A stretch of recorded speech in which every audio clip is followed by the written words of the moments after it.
Hello everyone, welcome to Chanakya academy Patna. Topic of the day session. आज के इस session में हम बात करेंगे recently Supreme court of India के द्वारा एक बहुत ही इंपॉर्टेंट डिसीजन दिया गया है by using his power under article 142।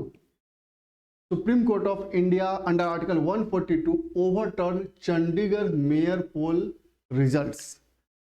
हालांकि एक अलग मुद्दा है, इलेक्शन से रिलेटेड है, लेकिन आज के इस सेशन में हम बात करेंगे about article 142 and the power associated with it. क्या क्या नोटिसेबल जजमेंट रहे हैं इससे रिलेटेड, क्या क्रिटिसिज्म है, क्या इस पे लिमिटेशंस हैं, इन तमाम बातों का आज के सेशन में हम डिस्कशन करेंगे। So let's begin the session about article 142 by using which supreme court of India cancelled और cancel the Chandigarh mayor poll result और overturn the mayor poll result. अब क्या है आर्टिकल 42? तो रिसेंटली क्या हुआ है कि the supreme court of India has quashed the result of January 30 election for the post of mayor of the Chandigarh municipal corporation. The apex court declare that AAP Congress candidate as the winner instead of the previously declared BJP candidate. In the overturning this result, the Supreme Court invoked sweeping powers conferred on under Article 142 of the Constitution. अब यह जो पूरा process है basically एक election का मुद्दा था, चंडीगढ़ में मेयर के इलेक्शन से रिलेटेड था, जिसपे सुप्रीम कोर्ट ऑफ इंडिया ने अपना डिसीजन दिया और जो अर्लियर रिजल्ट था उसको इनवैलिड करार देते हुए ओवरटर्न किया और यहाँ पे जो आप और कांग्रेस के जो कैंडिडेट थे उसे डिक्लेयर घोषित किया, उसे विनर घोषित किया under article 142 of the Indian constitution.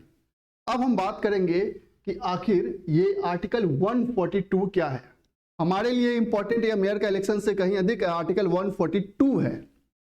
तो 142 की हम बात करें, आर्टिकल 142 प्रोवाइड्स अ यूनिक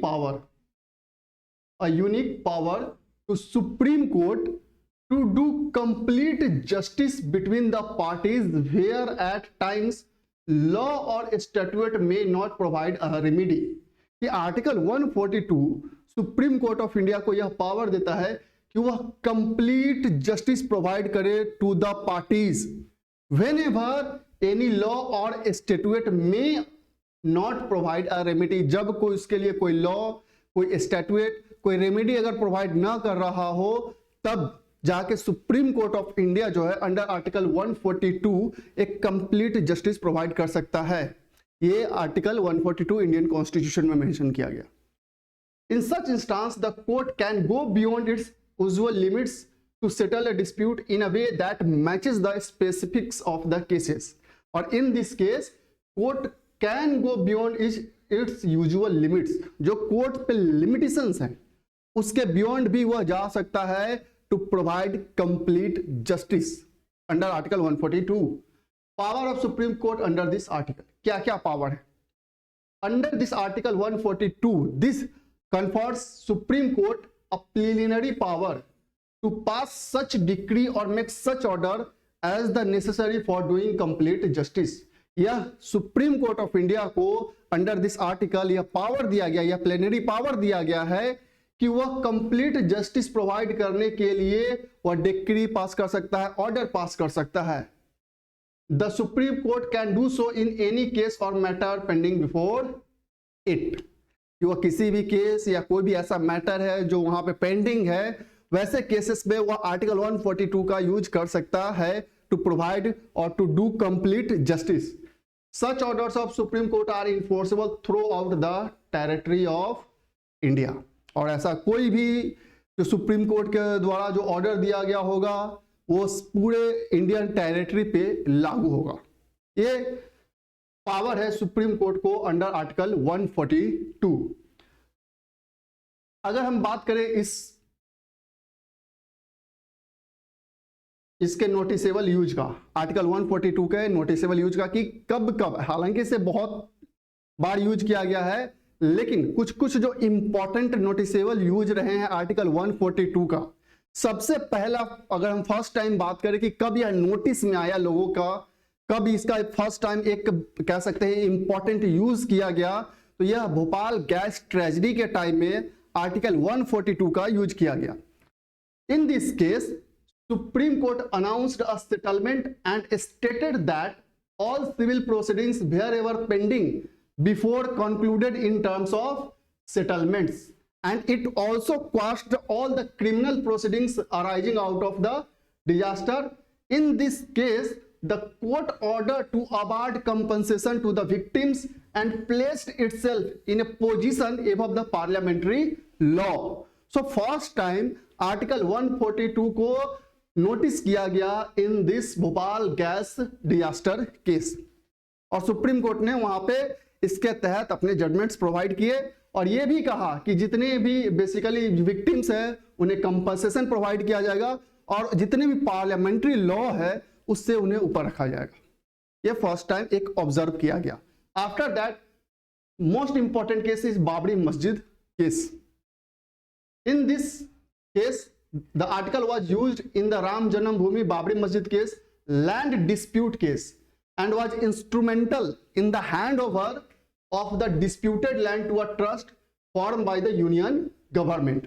अब इसमें इसी आर्टिकल का यूज, इसी आर्टिकल के तहत का पावर का यूज करके जो लैंड है वह एक ट्रस्ट को हैंडओवर किया गया from by the union government. Manohar Lal Sharma versus principal secretary case. In this case also Supreme Court uses its power under Article 142. In this case Supreme Court can deal with exceptional circumstances interfering with larger interest of the public in order to fabricate trust in the rule of law. इसमें clear कहा गया कि supreme court जो है वह exceptional circumstances से deal करता है by using this article to keep the trust of people in law. ये कुछ नोटिसेबल यूज रहे हैं सुप्रीम कोर्ट ऑफ इंडिया।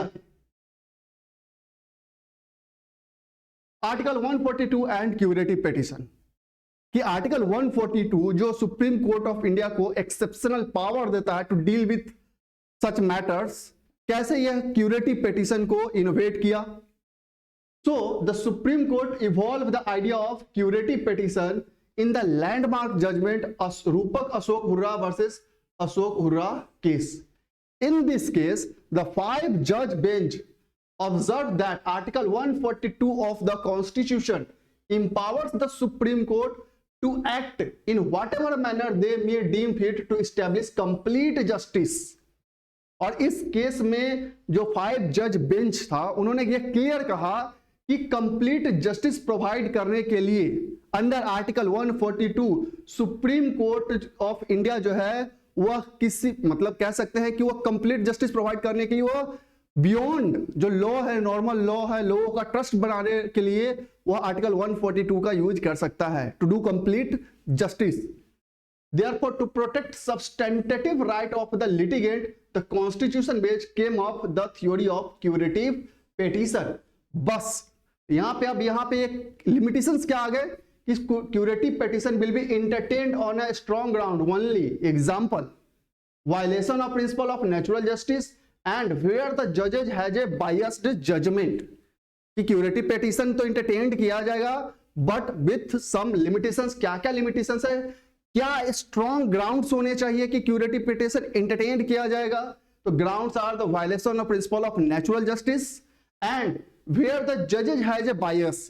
ये जो जज है उन्होंने बायस्ड अगर जजमेंट दिया है और ये प्रूफ है, कंप्लीट प्रूफ होगा, then only curative petition entertain किया जाएगा। और अदरवाइज अगर कोई क्यूरेटिव पिटीशन फाइल होता है और ये ग्राउंड उनके प्रूफ नहीं होते हैं, then it has to be certified by a senior advocate if the bench finds that the petition is vexatious and without any merit it may impose exemplary cost on the petition. और ये जो curative petition होगा वो एक senior advocate के through certified होगा और अगर जो बेंच है जो जजमेंट दे रही है अगर वो यह पाती है कि इस पे कोई मेरिट नहीं है तो उस पे पनिश भी किया जा सकता है, उस पे एग्जेम्पलरी कॉस्ट भी लगाया जा सकता है उस पिटीशन पे। कंट्रोवर्सी क्या क्या है, अब इसको लेके चूंकि अब सुप्रीम कोर्ट के पास एक्सेप्शनल पावर्स है to deal with such matters, तो इसको लेके कंट्रोवर्सी भी इमर्ज हो रही है। क्या क्या कंट्रोवर्सी है, तो सबसे फर्स्ट एक केस आता है in R S. Nayak versus A R. Antulay case.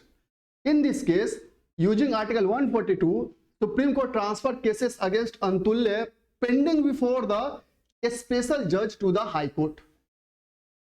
जो ऑलरेडी केस पेंडिंग था एक स्पेशल जज के पास ऑफ पर्टिकुलर हाई कोर्ट, उसे वह क्या करता है, वो ट्रांसफर करता है। In Vinay Chandra Mishra case supreme court convicted Mishra for contempt of court, जबकि in that scenario it was not proper for Supreme Court as power to take disciplinary action is vested in the Bar Council of India under the Advocate Acts. Cancellation of coal block allocation. In 2014, Supreme Court using Article 142 cancelled the allocation of coal blocks granted from 93 onwards. It was the domain of executive. तो अब basically power तो use किया जा रहा है to provide complete justice, but कहीं ना कहीं जो कॉन्स्टिट्यूशन के अदर नॉर्म्स है उसके वायलेशन भी किया जा रहा है। यहां वो एग्जीक्यूटिव के काम में इंटरफेयर हो रहा है, यहां पे जो अदर लॉज है उसको सरपास किया जा रहा है। तो कहने एक मतलब एक कॉन्सेप्ट आता है कि जुडिशियल एक्टिविज्म तक तो ठीक है, but judicial overreach leads to the violation of concept of separation of power, जो कि एक कॉन्स्टिट्यूशन का एक बेसिक नॉर्म है। तो यहां पे दैट्स वाई इन चीजों को लेके कंट्रोवर्सी इमर्ज हुई। क्रिटिसिज्म जस्ट हमने देखा कि on the ground of separation of power कि जुडिशियल एक्टिविज्म सही है, जुडिशियल रिव्यू सही है, बट अंडर आर्टिकल 142 जब supreme court of India over empowered हो जाती है और वो अलग अलग डोमेन में जब इंटरफेयर करने लगता है, that led to the emergence of judicial overreach and that led to the violation of concept of separation of power. Definition of complete justice. अब supreme court of India under article 142 हर case में complete justice को अलग interpretation कर रही है, जबकि एक सब्जेक्टिव मैटर है कि एक बार आप उसको कंप्लीट डिफाइंड करो। सो ये जो बेसिकली क्रिटिसिज्म है कि इन आर्टिकल्स का कुछ एम्बिगियस यूज भी किया गया है सुप्रीम कोर्ट ऑफ इंडिया के द्वारा, दैट्स वाई इस पे कंट्रोवर्सी और इसके क्रिटिसिज्म है। ये लिमिटेशंस क्या है, पावर भी है लेकिन लिमिटेशंस भी है। लिमिटेशंस क्या है, while exercising power under this article the court should not ignore substantive right of litigate under the existing law, कि अगर कोई एग्जिस्टिंग लॉ है ऑलरेडी तो उसके तहत जो राइट है ऑफ लिटिगेंट उसको इग्नोर नहीं किया जा सकता। Power could not be used to supplant substantive law applicable to a case and express statutory provision cannot be ignored. It cannot exercise jurisdiction in violation of the statute. So these are the particular limitations on the use of under Article 142. It clarifies that no court has competence to issue direction contrary to the law, and the court are meant to enforce rule of law and do not pass order contrary to the law. कि अगर court पास भी कर रहे हैं law तो rule of law को follow करने के लिए होना चाहिए, ना कि उसके कंट्रेरी होना चाहिए, उसको ओवर कह सकते हैं कि एक्सीड करने के लिए होना चाहिए। और इसका क्लैरिफिकेशन अगेन दिया गया in 2006 the apex court ruling by a 5 जज bench in state of Karnataka versus Uma Devi clarified that complete justice under Article 142 means justice according to the law and not the sympathy. This is the important decision given by the apex court in 2006. कि जो complete justice की बार बार बात की जा रही है by the supreme court of India, उसको 2006 में यह क्लैरिफाई किया गया कि कंप्लीट जस्टिस सिंपैथी पे बेस नहीं होगा, कंप्लीट जस्टिस बेस्ड होगा according to the rule of law and not on the basis of sympathy. तो ये क्लैरिफिकेशन था सुप्रीम कोर्ट ऑफ इंडिया का इन 2006। सो रिसेंटली यह न्यूज में आया था कि आर्टिकल 142 का कैसे यूज किया जा रहा है। तो सुप्रीम कोर्ट ऑफ इंडिया ने इसी के तहत जो चंडीगढ़ का मेयर पोल इलेक्शन था उसे ओवरटर्न कर दिया है, उसके रिजल्ट को। दैट्स वाई यह न्यूज में था। आई होप आपको अब ये समझ में आया होगा कि आर्टिकल 142 क्या है। So that's all for today, thank you.